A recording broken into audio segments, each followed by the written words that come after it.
Bonjour Félix.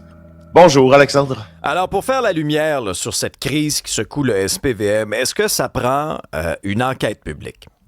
Bon, alors je vais t'expliquer, tout s'explique, hein, et je vais ce matin là, tenter que l'on comprenne mieux qu'est-ce qui est en jeu avec l'enquête publique, qu'est-ce qui est en jeu avec une éventuelle enquête du BEI, et la même chose pour l'affaire de l'observateur indépendant.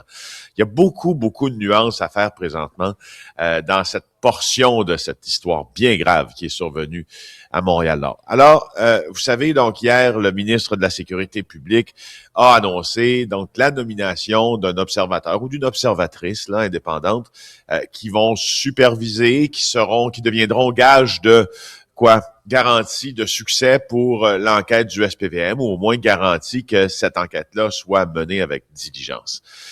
L'observateur indépendant, ça pourra être, évidemment, c'est pas obligé d'être un ancien policier, peut-être même qu'idéalement, ce ne serait pas un ancien policier.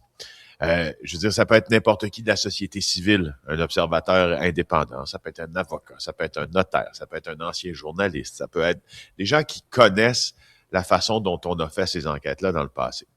Et tu te rappelles, Alexandre, hier, en milieu d'avant-midi, des partis d'opposition à Québec demandaient déjà la nomination, de la Sûreté du Québec, ou l'intervention de la Sûreté du Québec dans cette enquête-là, pour que le corps de police provincial prenne ça en charge. Alors, je veux dire pourquoi ça n'a pas du tout été dans les cartons du ministère de la Sécurité publique, selon des sources que j'ai consultées, car c'est un truc bien particulier qui est survenu à Montréal-Nord. C'est-à-dire que la dénonciation du crime s'est faite par des policiers. Alors, dès lors, ce que ça nous dit, c'est au contraire, si ça était venu du public, cette dénonciation-là, probablement qu'on n'en serait pas là avec une enquête des affaires internes de la police de Montréal. Parce que, évidemment, on aurait eu toutes des présomptions de vouloir peut-être cacher des parties d'information, quoi que ce soit, à un public qui a porté plainte. Vu que ça vient de policiers, on a décidé de garder ça à l'interne.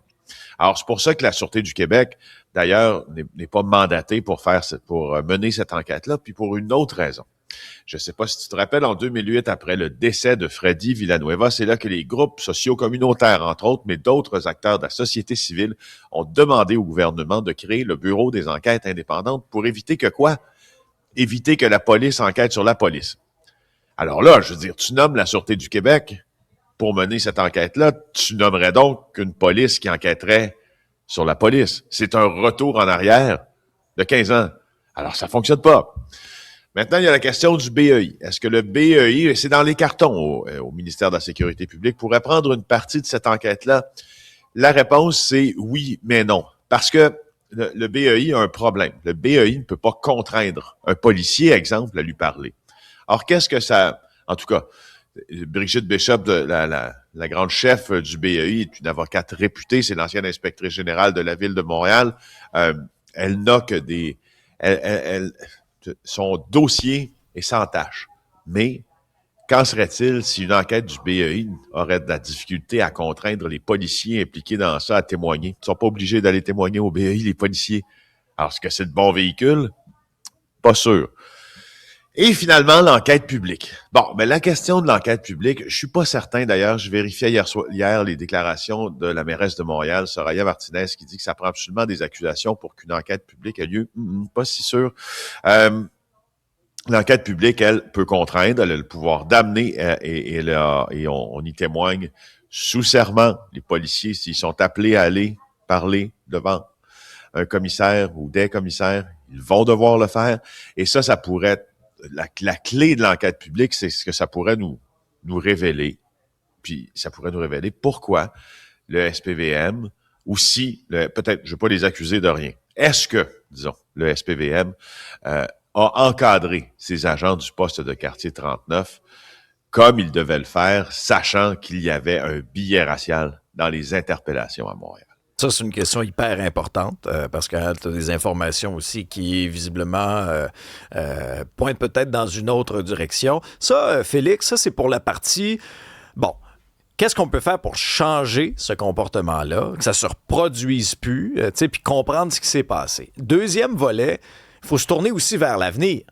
Et là, c'est sûr qu'il y a toute la question des caméras corporelles. Là, ça vient de relancer ce débat-là. Ça se fait ailleurs depuis longtemps dans d'autres corps policiers. Ici, il me semble, on en parle, on taponne, puis on annonce l'intention de, mais après ça, ça se fait pas. Pourquoi c'est aussi long que ça, Félix? Puis est-ce que c'est une solution qui doit être mise de l'avant, là, dans ton esprit, de dire, regarde, ça va de soi là, que les policiers doivent avoir une caméra corporelle. On s'entend que, est-ce que le policier en question aurait scalpé quelqu'un s'il était filmé de cette façon-là? Ouais, il y a beaucoup de pour, il y a plus de pour que de contre à l'installation de caméras corporelles sur les uniformes des policiers.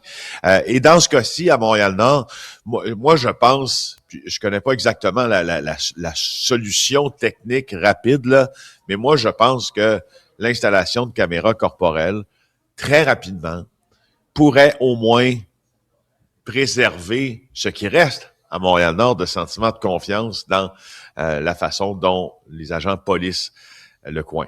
Puis peut-être dans d'autres arrondissements aussi, puis comme immédiatement. Le problème, par exemple, alors il y a un problème avec les caméras corporelles. J'en parlais hier avec des gens habitués, disons, à la chose, puis habitués aux tribunaux aussi, puis habitués à recevoir, parce que le test a été fait là avec les caméras corporelles.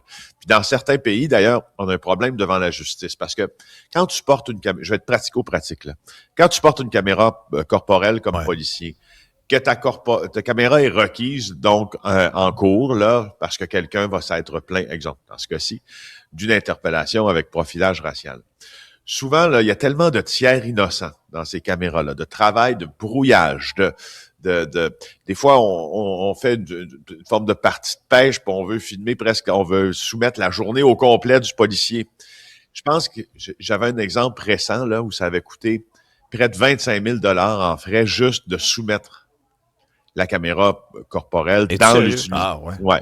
Alors, il y a là, c'est les balises autour des caméras corporelles que la justice n'a pas fixées. Et c'est ça à quoi la justice doit s'intéresser quand ça devient transmis en preuve, cette affaire-là. Parce que sinon, je veux dire, ça peut être une perte de temps incroyable aussi. Sinon, est-ce qu'on a la capacité technologique aussi de lire les résultats de caméra? Est-ce qu'on a l'infrastructure pour ça?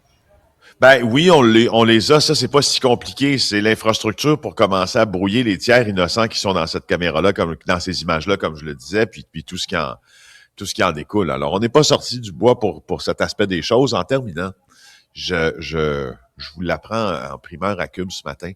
Je faisais confirmer certaines informations hier.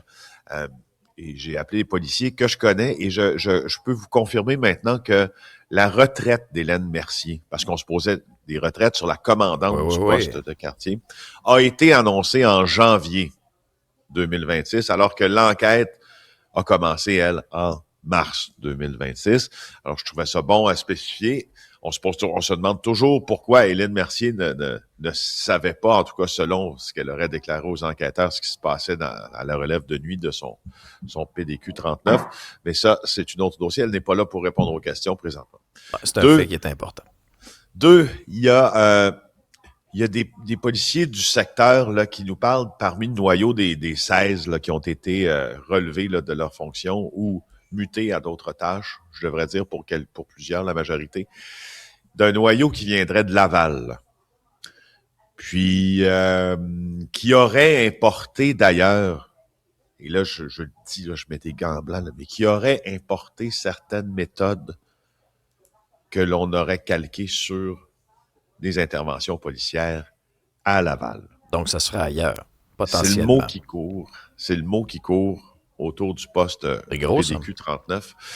Et écoute, la méfiance depuis vendredi entre le public en général et le SPVM, c'est incroyable ce qui arrive. Des gens qui étaient sur des unités de sécurité routière me disaient que même quand ils arrêtaient une personne blanche, ils se faisaient enguirlander partout, presque tout le monde, que les policiers doivent continuer à faire leur métier, ils doivent continuer à patrouiller la ville, à donner une contravention. Donc, oui, la crise de confiance est telle que il y a des policiers du PDQ 39 qui ont été envoyés en renfort à un moment donné dans d'autres postes adjacents. Ça arrive à tous les jours, cela. puis des gens des postes adjacents leur auraient dit « Retournez dans votre PDQ, on veut pas vous voir ici ». Même si c'était des gens qui avaient rien à soupçonner. Alors, méfiance des policiers envers les policiers, méfiance du public envers la police, ça le temps pour le SPVM. Merci, Félix. Salut. Au revoir.